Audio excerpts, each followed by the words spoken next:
Welcome, friends and neighbors. Our neighbors in the 99022. We appreciate you, and we know that you live and work and play in this city. And what happens here is important to you. Your children go to school here. And so what we're going to talk about today is very important. One pause while the fire truck comes through. Sit in closer. So you'll have to come closer. Small town resources, it's the best I can do. I'm sure notice, so I'm sorry.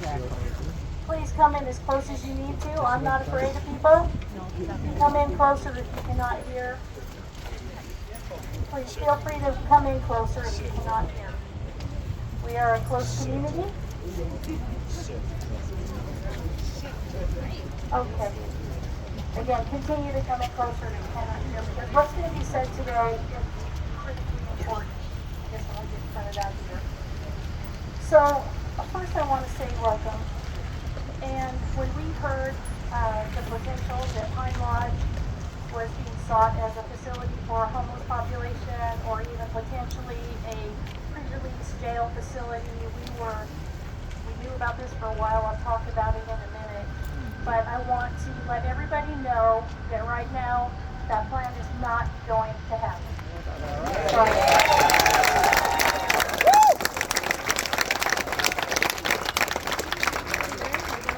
It was so important yesterday. I was on social media all day answering phone calls and emails. And I just want to assure you, that plan is off the table. Woo! Nice. So, please share with your friends that are not here so that we can let them know too. So I wanted to start off to say that we started hearing about this back in April. Councilmember Bingo had reached out to me as far back as April. There have been conversations internally. There have been conversations at the state level. I've talked to the governor's office and confirmed that in fact the city of Spokane was seeking to purchase Pine Lodge for the purposes of dealing with the homeless population. To the governor's credit, he said, the homeless problem in Spokane is a regional problem and it needs to be solved regionally. I agree. He also told them that the purchase of state land was off the table. And so I agreed with that too. But I want you to know it has been confirmed, contrary to what you may have seen in the media. The truth is that that was what they were trying to do. On the same day that Mayor Lisa Brown was touring the Pine Lodge facility, which I had been invited to be on that tour and was unable to attend, but it was common knowledge why they were touring the facility.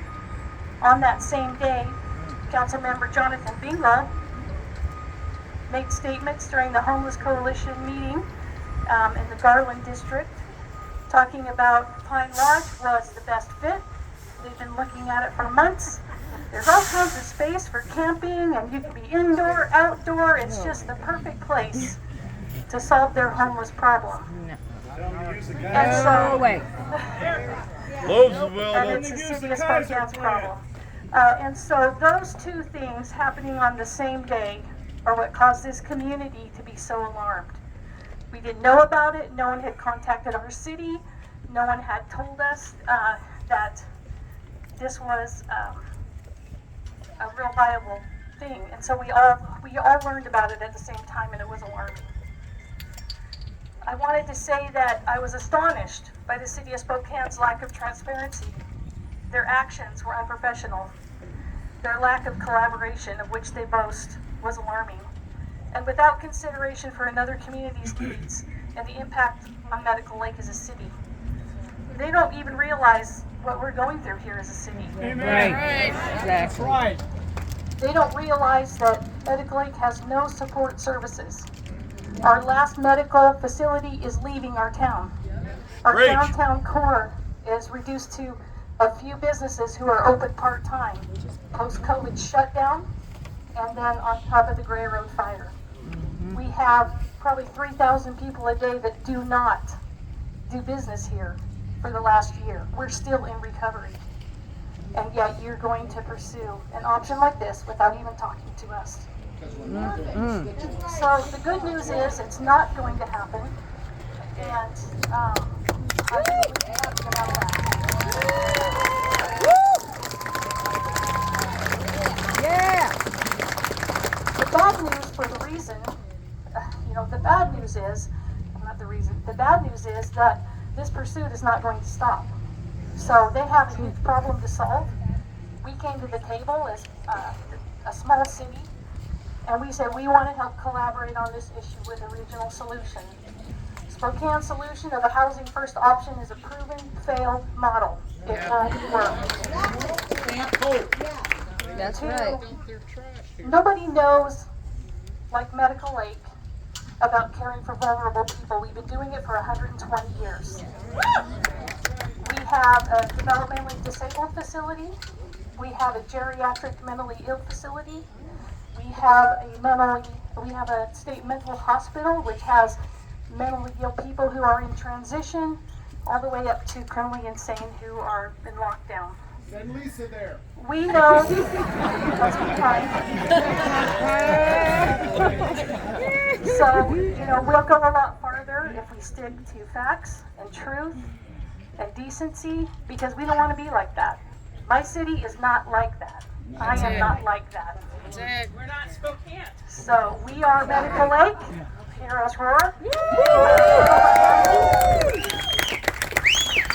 And I want you to know that I'm your mayor because I love you. I care about you. I care about this city, and I care about what happens. I care about what happens to the vulnerable up on the hill. And a lot of people here work there, entire careers. Many people moved here because they have family members that are in one of the facilities. We know how to care for people. My 25 years in criminal justice, I did restorative justice, and I'll tell you that it's only wraparound services that are going to help people get well. These are the homeless people are also vulnerable. These are people in crisis. They're people who cannot get out of their crisis without some help, but enabling people to stay in their addiction only leads to their demise. It does not help them be better. Right.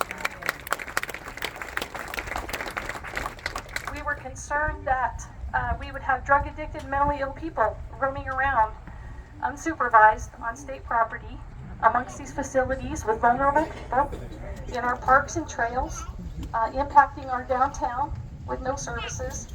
We have poor STA service, one of the lowest in the region, and we just have no way to manage this. Up to 2,000 or 1,500 people to show up on our doorstep. It just couldn't happen. Absolutely. Mayor Brown will tell you that, we were never going to use it for that. Liar. Yeah, right. Liar. She'll tell you that. We were going to use it for a jail facility. And I said, well, thank you for the phone call. For someone who criticized me for not calling. The phone line goes both ways, Mayor Brown, and a conversation months ago probably would have averted all of this. So we are just simply too small to absorb the impact and the risk to our community. The city of Spokane allowed this problem to mushroom out of control, and now they want to protect their economic vitality by moving their problem to someplace else in the county. We're just the first one. Coming to a town near you. We need to know what's happening. We need to know what the plans are for solving this problem, and we need to be part of the solution and part of the conversation. So there's much more that I could say. We'll open it up for questions after. I'm going to turn the mic over to some others. I'll let you know that I called everyone in our legislative districts. So I have Commissioner French here. I call my police chief, but it's Sheriff Nowels because that's our police department, and we love him. We have Representative Graham, Representative Volz, and we have Senator Holy. You're going to hear from all of them today. So these are your representatives. When we have a problem, this is who we call, and you know what? They're here today. And I appreciate that. What we're not going to do is talk about politics today. So when I open it up for questions, this is not about campaigning. This is not about politicking at all. This is about you. This is about my community. This is about what happens in this city. And so let's keep the questions to those topics. So I want you to hear now from Sheriff Nowels, and he will will share with you some of his thoughts on this topic. Thank you.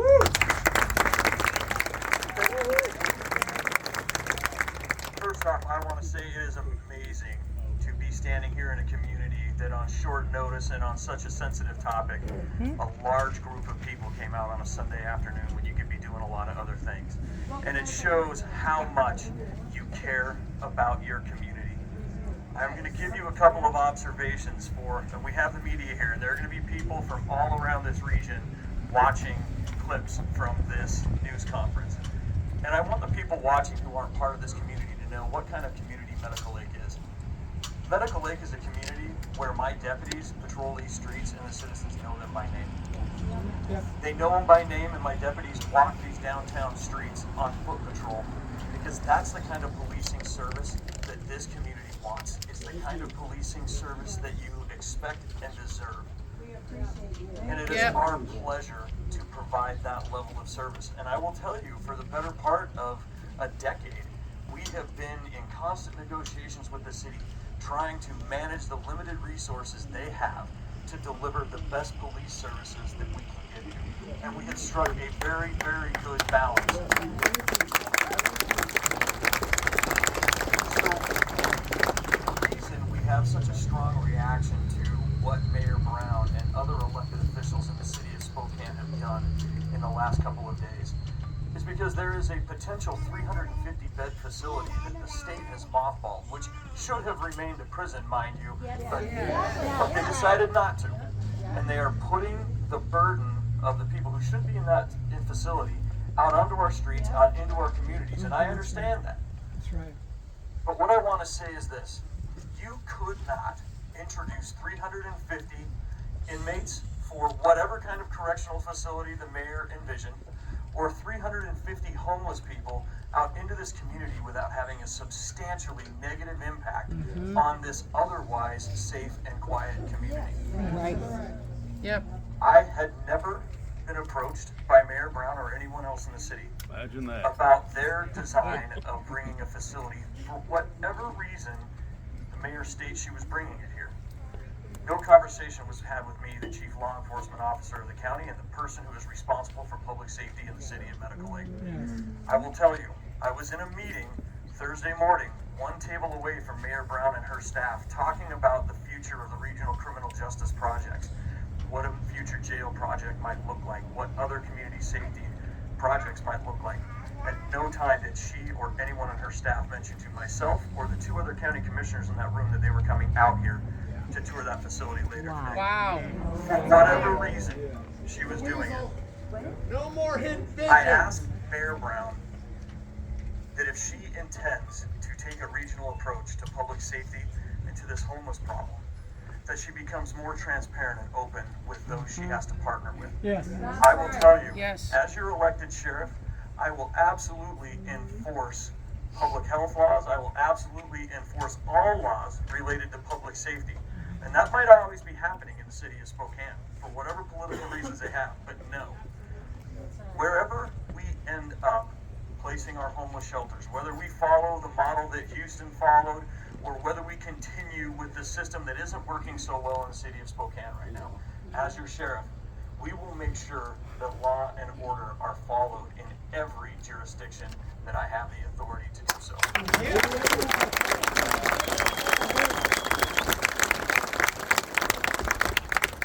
That being said, there is no reasonable solution where we end up with another Camp Hope or another large-scale homeless shelter here in Medical Lake. It is not what can be sustained here. You as voters have not elected the people who are wanting to do this to your community. Right. And just know those of us that you have elected are going to stand up and fight to keep your community safe. Thank you.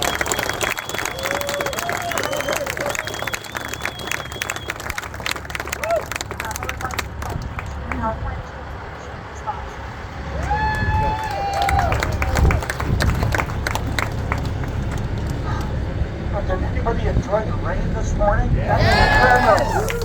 My goodness, thank you, Lord.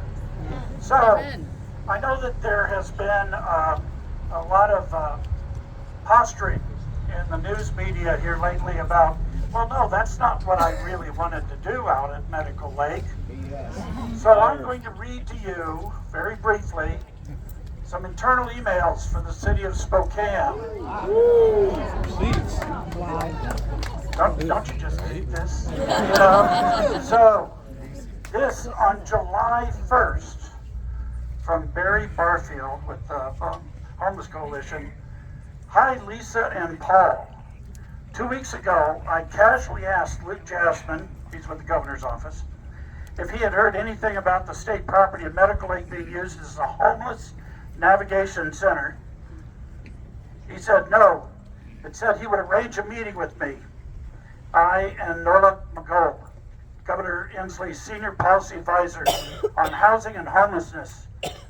Well, this morning, to my surprise, Luke invited me to a 3 p.m. Teams meeting. I immediately contacted Jonathan Bingle and Julie Garcia and invited them. Johnny suggested that we invite you two, which is the mayor, and I am so excited about this. This is one other email, internal. This is from Barry Barfield, July 13th.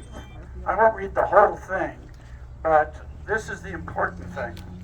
Proposed use. Now remember, this is July 13th. The proposed use for the property is to address homelessness. Specifics will be defined. Possible uses include short and long-term shelter, medical respite, transitional housing, permanent housing, and related wrap-up and support services. Yeah, this idea that, no, we had no intention of doing this in Medical Lake. These are their internal emails. Say exactly the opposite. Yeah, post it. Wow, for being liars. Liars. So, I don't know whether you remember about a year or two ago, West Hills neighborhood woke up one morning to find out that they were going to have a homeless shelter in their neighborhood with no notice. Oh my God. No notice. This was when Lisa Brown was Secretary of Commerce. And all of a sudden, they end up finding out that they've got a homeless shelter going to be located right in their neighborhood. Well, this is a pattern of conduct. Yep. You've done it before. You're not going to do it again. That's And right. you're certainly not going to do it in Medical Lake. Amen.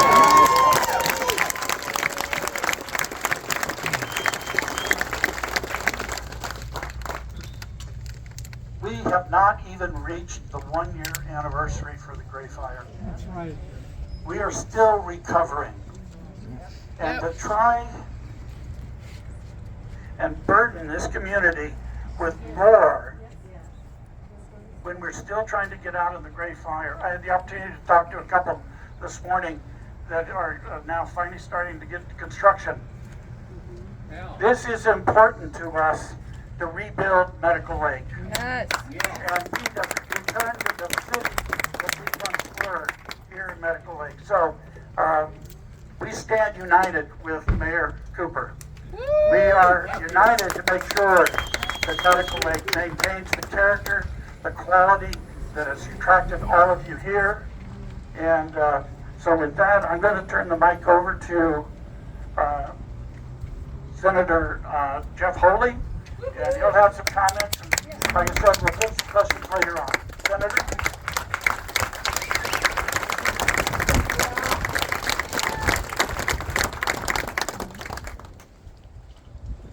So, I'm an old cop from City of Spokane, and kind of interesting having the perspective of working downtown Spokane back in the 80s into the 90s before I got promoted to detective.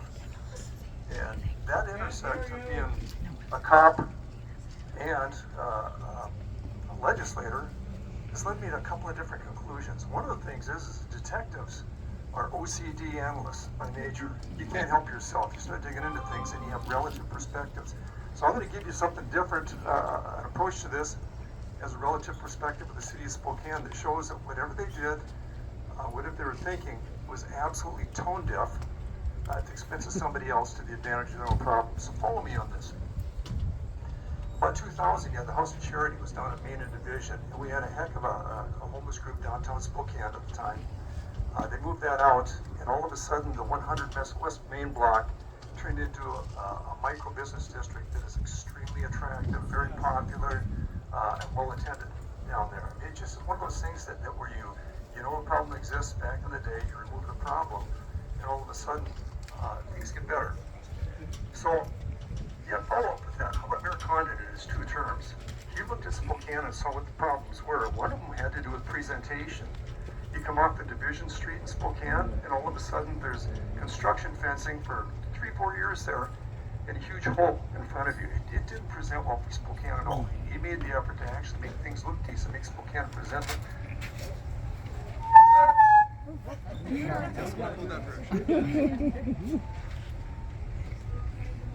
Thank you.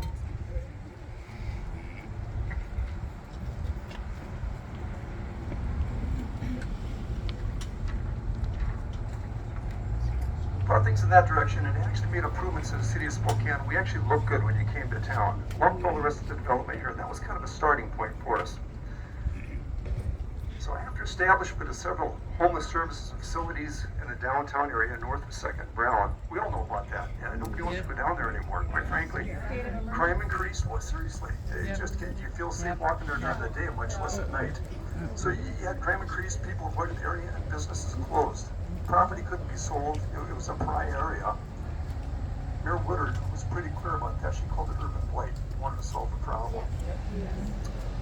By 2018, Larry Stone, a prominent local developer, was so concerned about the damaging impact of local shelters and facilities in the downtown core, he produced a video called Curing Spokane. I don't know if any of you have seen it.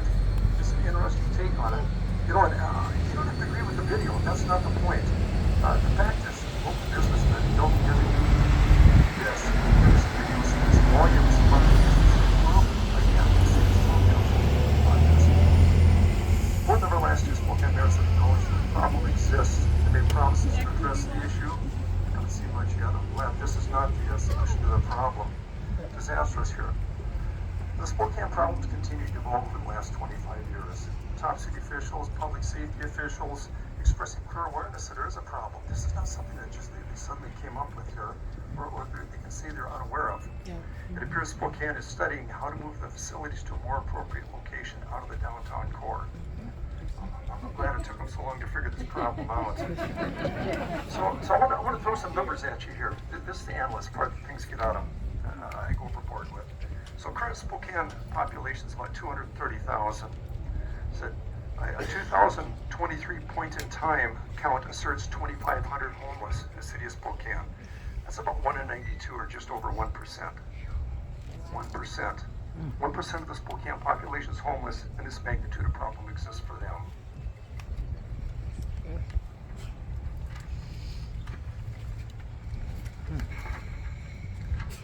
Medical Lake has a current population of about 5,000 people.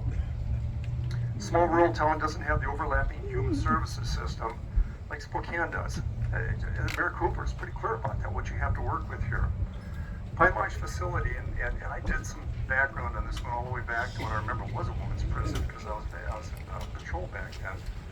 But it's like, you can house up to 400 inmates, patients, people living there at the time. So if you go 400 residents in there compared to a population of 5,000, you're pushing 8% of the total Medical Lake population. So anybody doing the math on this, how much of an impact did it have without the services that they have? So the impact of the size on a small town can't be overstated. It's dramatic. It's disastrous. It's a disaster waiting to happen. Thank God Mayor Cooper got in front of this.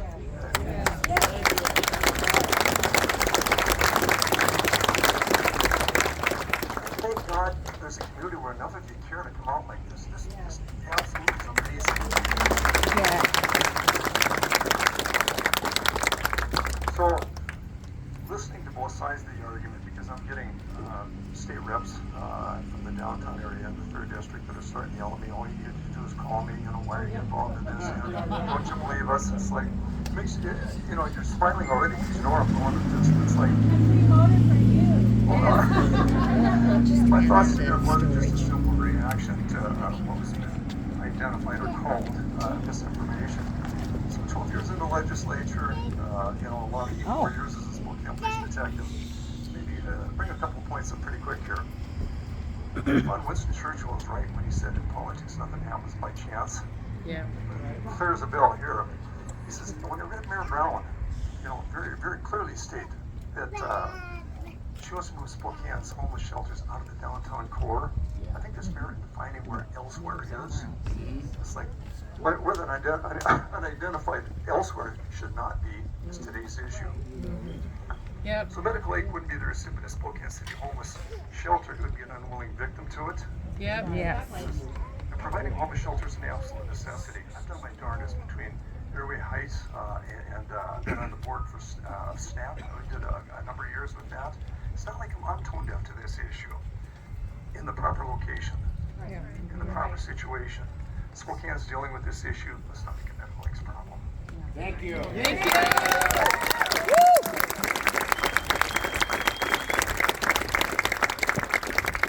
so much, Senator. Fully appreciate you. I would like to hear next then from Representative Mike Volz, please.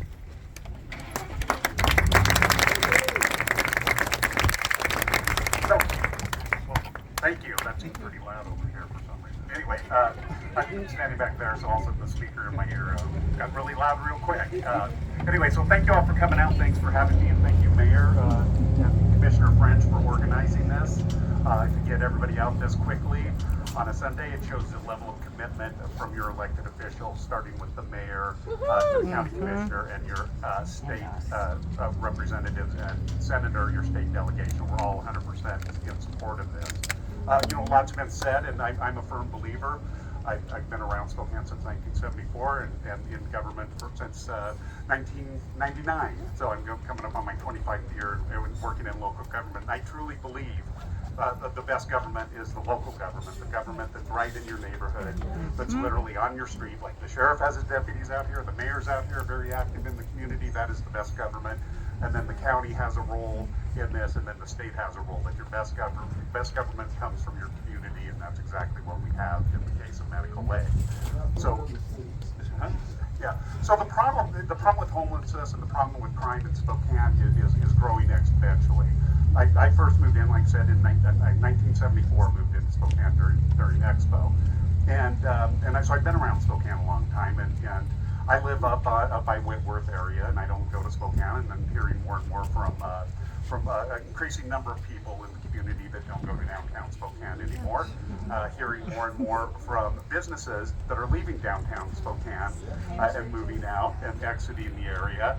And there's a reason why, and it dawned on me. I mean, you hear about it, you see some of the pictures, you read the news articles, you see the news on the news, on TV.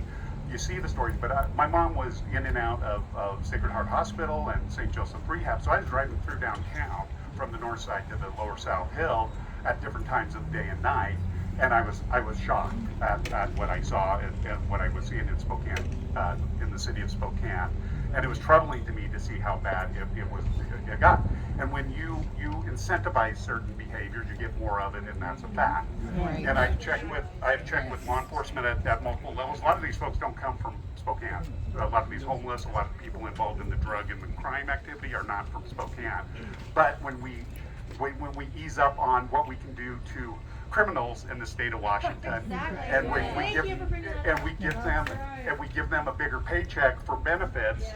We bring people. We are a destination for homelessness and criminal activity. No fault to the sheriff, no fault to anybody up here, but that's the reality of it. And then to realize that you want to move that, want to do something different, you want to move that outside of Spokane, to me is very problematic. So I just wanted to keep my remarks very brief, and as brief as that was for a politician on Sunday. Anyway, so no, I do appreciate Mayor Cooper and Commissioner French for reaching out to us yesterday and getting this thing organized, and I'm thrilled to be here. Just know that we're all supporting the mayor, the county commission on this issue, and we'll do what we can at the state level to make sure stuff like this doesn't happen. It doesn't ruin the community. Abandoned warehouse. Thank you.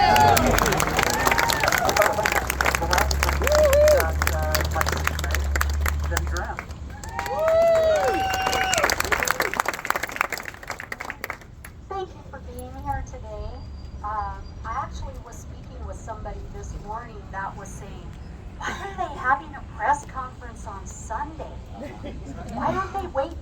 Monday for the next news cycle. Well, I can tell you why. I'm recognizing that it's on Sunday. Look at this crowd. You guys work, take care of your families during the week. So I absolutely am happy to see this happening on Sunday, so you can be here and you can participate. We honestly do our best jobs when you're included.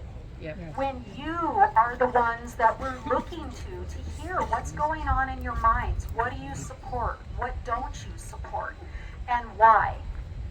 One of the other things that I would like to also point out is I definitely don't want to see this turn into that this lovely, caring community does not care about people that are struggling with substance abuse issues. Right. I don't That's believe right. that. Yeah. We all have families. Some of us have actually dealt with that in our families. Yep. When me being on the public safety committee for the last 6 years, fighting for common sense, fighting for reasonable solutions that affect you guys at your doorstep, because make no mistake, politics are local. They land at your doorstep. Even if you don't see it coming, and if you don't have a voice in it, it still lands at your doorstep. And I can tell you that so many times, sitting in those public safety hearings, these issues come up, and we talk about it. We have people that come testify. We talk about, if you do this, and this is going to happen. It falls on deaf ears. And then what we end up hearing is, well, gee, this is unintended consequences. We didn't know that this is going to happen. We're really sorry now that somebody's been hurt or they've been killed. And there's a lot of times, you guys, that there are people like me that will stand up and will say, we told you.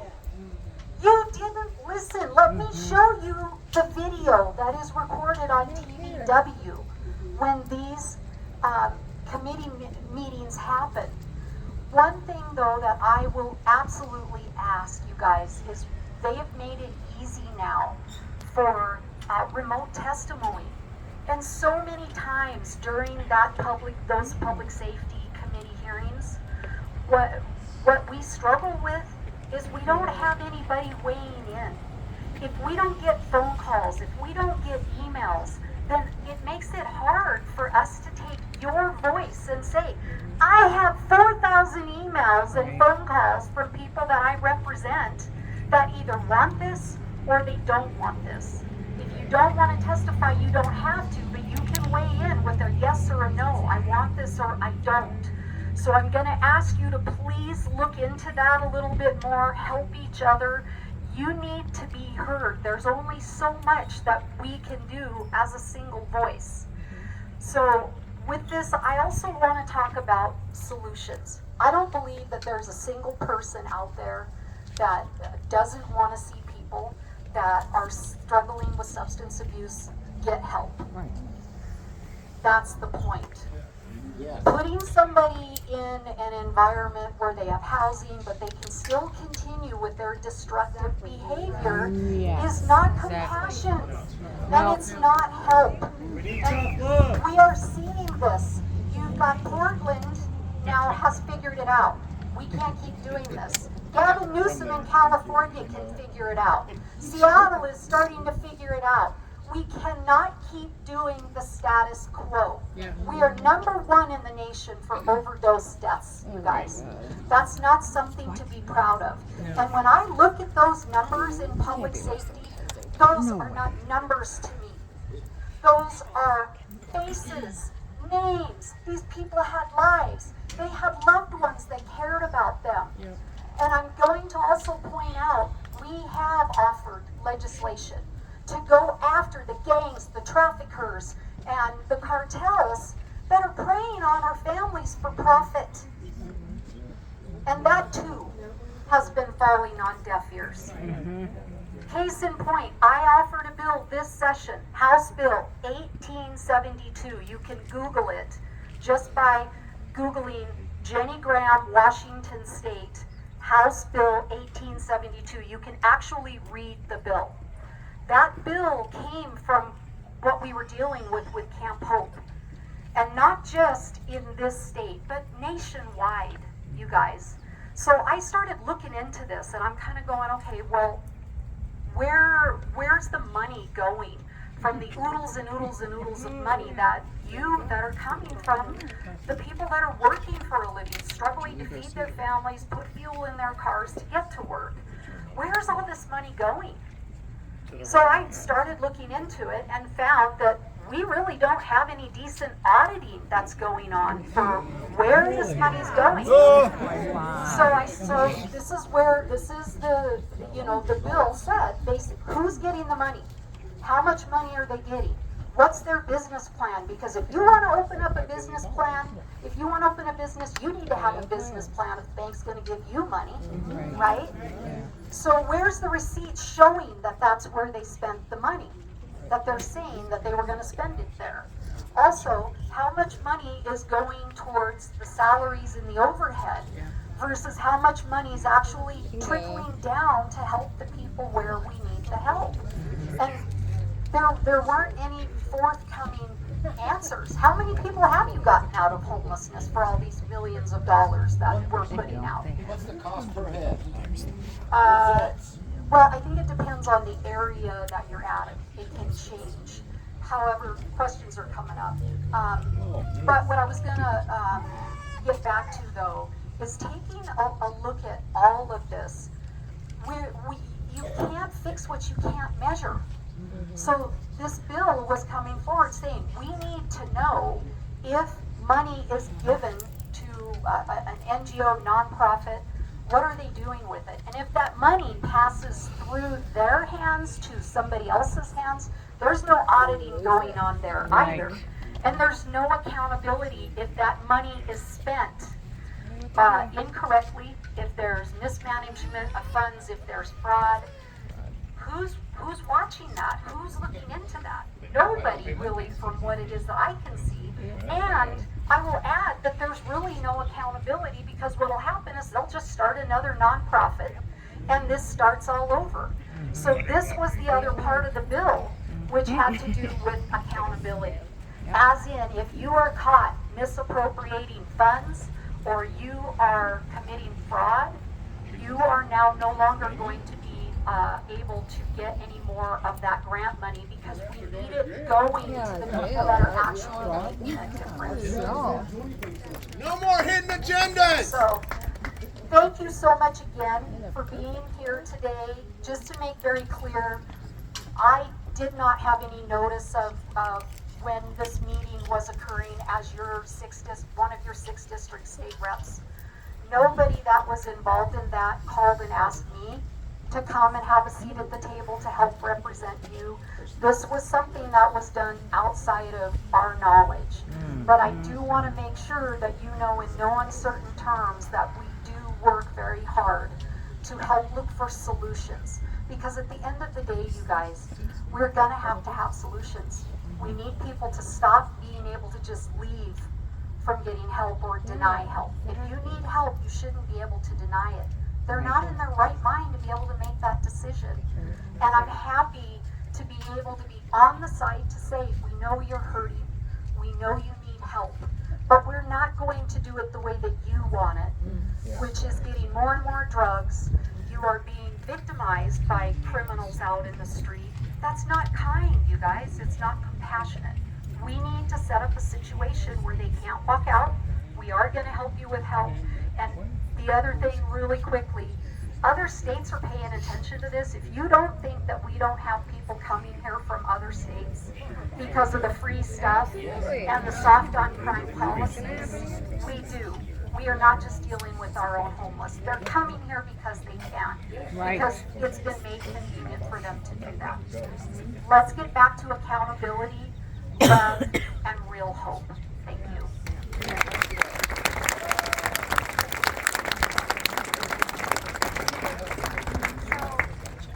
We'll take questions.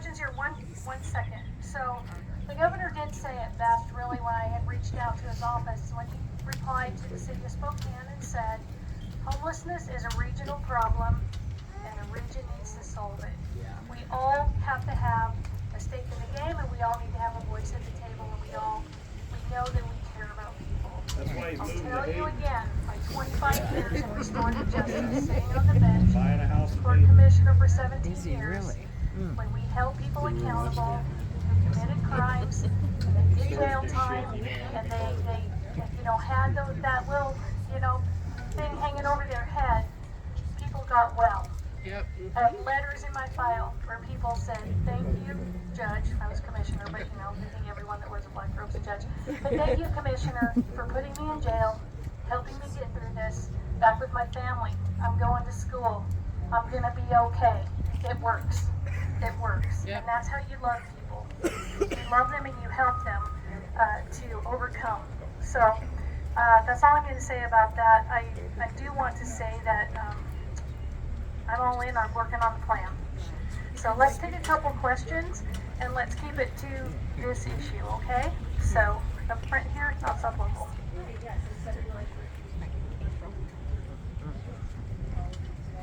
I have a two-part question.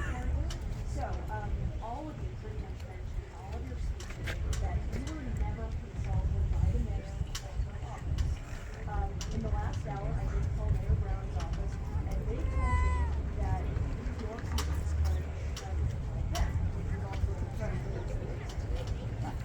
You also mentioned in your speech about how communication here is a two-way street.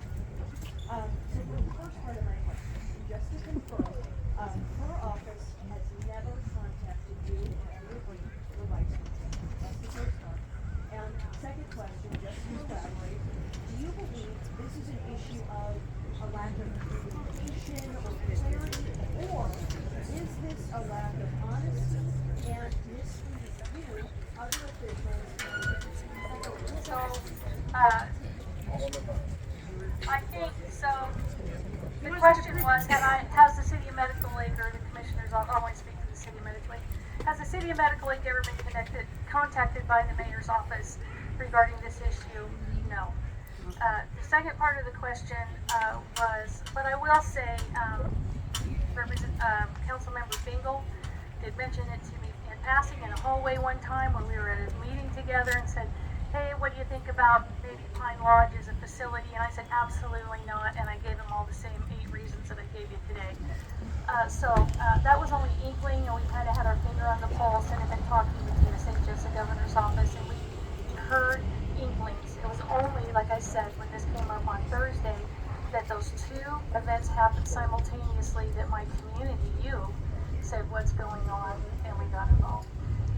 The second question was, about that a minute.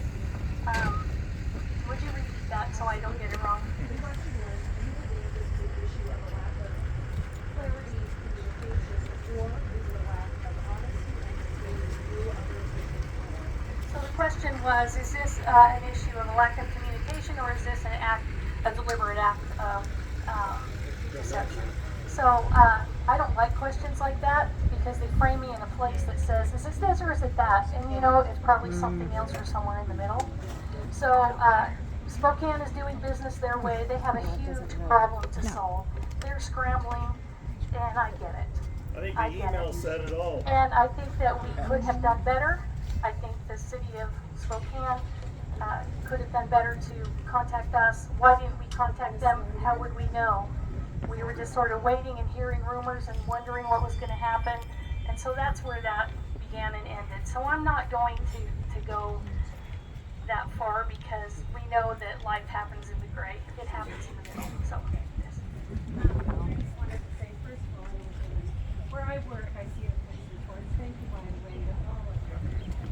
And I feel so bad that what they're doing. It's not just, we say homeless, but really, it is drugs, and yes, they have a problem and that kind of thing that needs help. But they are also a good share of them violent criminals. I was getting gas the other day downtown. Do you have a question, or are you giving us a story? Yeah. Okay. I was getting gas the other day downtown and was told to give this guy money. When I refused, he took out after me with a stick. And the manager did. So my question is, like you said and pointed out, that's not a facility that's locked down or anything. They roam.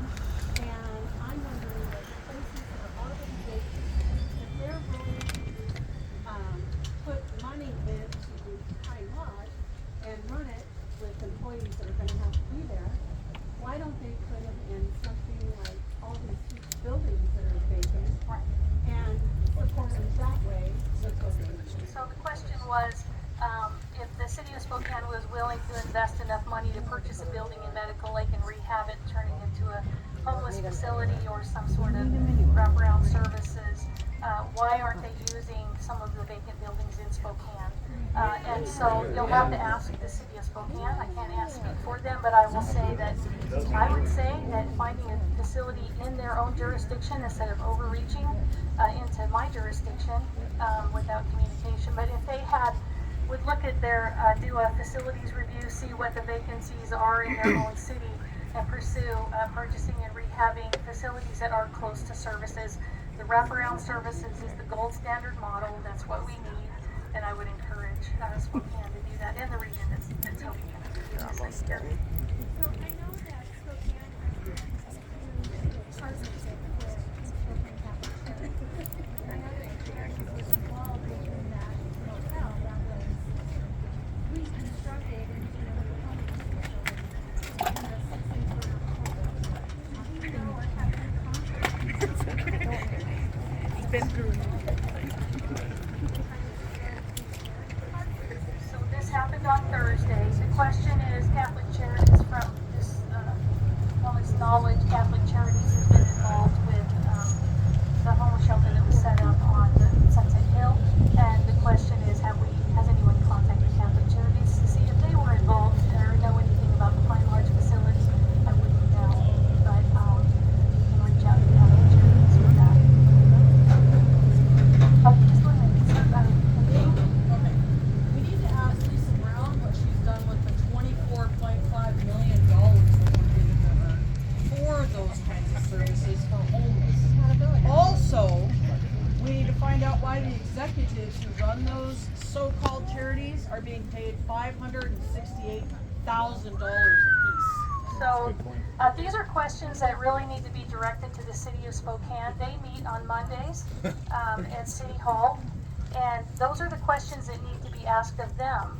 And remember, we want to go and you want to speak in a way that is intelligent and comprehensible, and that you have your questions ready, and that we get the answers that we need. So that's what I would encourage you to do, is to attend their council meeting. This was their plan that fell apart because the building wasn't viable.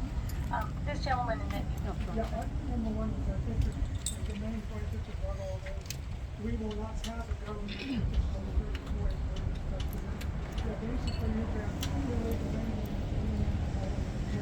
they have no oversight, no guidance, you have people who are not supporting law, not supporting rules the way they have it. So basically your biggest challenge is trying to take away your government. Your government here locally, they don't want to listen to you. And that is the huge challenge. You guys are going to have to stand up and say, no, we have a government here that will we're going to put together the information we have in the most reasonable manner possible. You go ahead, you got that responsibility, you got it. Correct. So, I think you probably heard that comment, and the idea being that, unless we have enforceable laws, we enforce those laws, that we have a government that we can trust in, and that we stay engaged in our government. Sorry to summarize Avery. But Avery is a retired psychologist from Eastern State Hospital. He spent his whole career up here. He knows what it means to help people get well. That's what we do here. Yes, sir. I'm sorry. You had a question first, Hunter sir. Bertram here with KXLI 4 News Now. I'm just wondering, I know, Stephanie, you said, you know for a fact that Lisa Brown was planning to turn this into a homeless shelter, and we heard those emails, but did it ever come, is there any evidence that really proves that she was planning to do it? What does that evidence look like? I believe it was in the planning stage, so that's how things happen. They're planned, deals are made, ideas are vetted out, And so when you start touring facilities and you have a council member making public statements that we think we found the best viable option and Pine Lodge is it, happening on the same day, it causes alarm because that's how these things happen. We go out, we look around, we search, we get people together, how about this, how about that? And so we want to be aware of what's happening. And so that's all I'm asking is the collaboration continues so that everybody in the region knows what we're trying to do. You know, we're better together. That's right. So I think the more we can share information and be in the know, we'll land on the best answer. Does that answer your question? Okay. In the back, the gentleman here in the blues had his hand up for a bit. If I can get just clarification for something that I've read in regarding to the purchase of state land. It's my understanding that had to be approved by the legislature. And I don't know if that's true or not. And Councilman Bingle called me last night after an email I sent to him, and his email said back, it was what they wanted to do. I have that to share if you'd like. Yes, so. Receipts. I think you heard that statement. And I will say too, I've also, as soon as I heard about this, I did reach out, as soon as I saw the video, I did talk to Councilmember Bingle.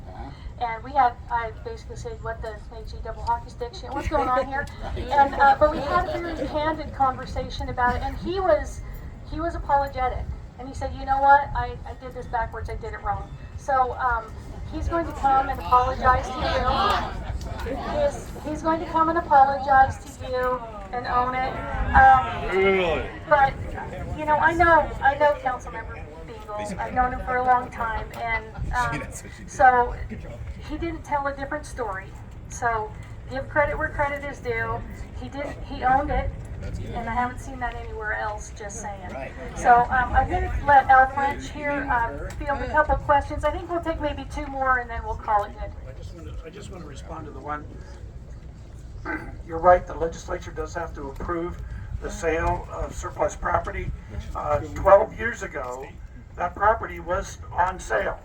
And Chris Bell with NAA Black was the listing agent for that property. I did talk to him yesterday, and he said that as far as he is aware, the property is still surplus from the state and can be sold. And so that action for the legislature to approve the sale, he was under the impression it's already happened because he had a listing to sell the property. So I just wanted to give you that additional information. I would like to know what it is zoned for. I will say this, just from living in this community long enough and kind of seeing how things come and go, that the property up there 12 years ago, they repurposed that for their consolidated support system. They moved their facilities maintenance, all of the different ones, plumbers and carpenters and everybody that does the work to maintain the buildings, they put them all, centralized them there, and they're working out of that facility.